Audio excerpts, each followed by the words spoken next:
પદ્માસન. પદ્માસન એટલે શું અને પદ્માસન કઈ રીતે કરવું તે જાણીએ. પદ્માસન એટલે પદ્મ એટલે કમળ, આસન એટલે સ્થિતિ. પગને વાળીને બેસીને કરવામાં આવતા યોગાસનની સ્થિતિ એટલે પદ્માસન. રીત: સમતલ સ્થિતિમાં બેસી બંને પગ ગોઠણથી વાળી એકબીજાની જાંઘ પર રાખવા. કરોડરજ્જુ સીધી રાખવી.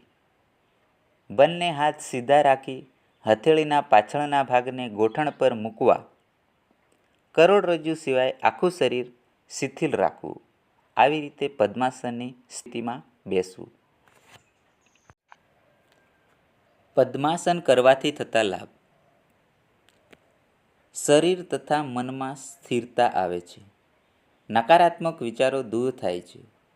કબજિયાત, વાયુના દર્દો વગેરે જેવા પાચનને લગતા રોગો દૂર કરે છે. પાચન તંત્રના અવયવો સક્રિય બનાવે છે. અનિદ્રા દૂર કરે છે. એકાગ્રતા, યાદશક્તિ, તણાવમુક્તિ, શાંતિ, માનસિક શક્તિ વગેરેમાં વધારો કરે છે. આમ પદ્માસનથી ઘણા લાભો પણ થાય છે.